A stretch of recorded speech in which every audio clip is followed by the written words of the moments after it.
Halo teman-teman, kami dari kelompok 1 akan membahas tugas algoritma penjadwalan CPU mata kuliah Sistem Operasi. Dengan anggota kelompok kami, Tamara Patricia Markus, Salsa Dilamoko Dompis, Susan Larasati Kalui, Christian Aldi Ambalembang, Timothy Sumenda, dan Denilson Pandu Maximilian Dien. Dalam algoritma penjadwalan CPU, akan memilih dari proses-proses yang berada di memori atau ready to execute dan memberikan jatah CPU ke salah satu proses tersebut.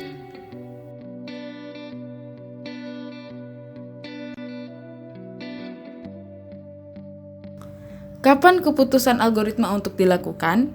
Saat suatu proses, yang pertama, switch dari status running ke waiting, yang kedua, switch dari status running ke ready, yang ketiga, switch dari status waiting ke ready, dan yang keempat, terminate.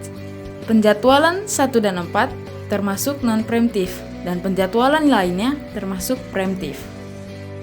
Sekarang, kita masuk pada algoritma yang pertama, yaitu shortest job for scheduler. Prinsip algoritma penjadwalan ini adalah proses yang memiliki CPU burst paling kecil akan dilayani terlebih dahulu. Oleh karena itu, algoritma ini optimal jika digunakan, tetapi sulit untuk diimplementasikan karena sulit mengetahui CPU burst selanjutnya. Ada dua skema dalam SJFS ini, yaitu non-preemptive. Ketika CPU memberikan kepada proses itu tidak bisa ditunda hingga selesai. Kemudian ada preemptive, bila sebuah proses datang dengan waktu proses lebih rendah dibandingkan dengan waktu proses yang sedang dieksekusi. Algoritma yang kedua yaitu priority scheduling. Penjadwalan CPU yang mengeksekusi proses yang memiliki urutan burst terkecil. Penjadwalan priority scheduling akan mengurutkan sejumlah proses yang mengantri pada ready queue terlebih dahulu, sebelum mengeksekusi burst time terkecil.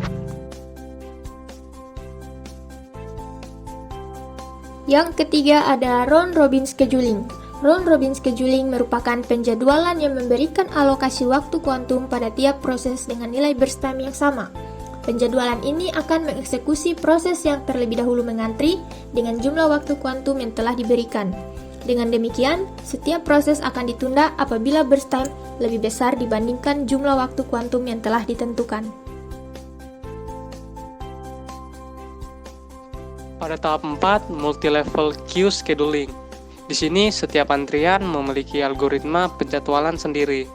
Sebagai contoh, antrian yang terpisah dapat digunakan untuk latar depan antrian atau foreground dan proses latar belakang.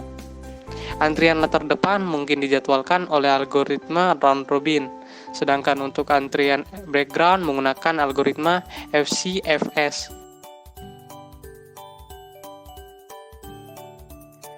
Selanjutnya algoritma yang kelima yaitu Multi-Level Feedback Queue Scheduling atau MFQS. Penjadwalan MFQS hampir sama seperti penjadwalan Multi-Level Queue Scheduling. Hanya saja ketika proses memasuki sistem akan dikategorikan ke dalam antrian berdasarkan ukuran nilai burst time. Proses yang memiliki nilai burst time yang besar akan dipindahkan pada antrian prioritas background, sedangkan proses yang memiliki nilai burst time yang kecil akan ditempatkan pada antrian foreground.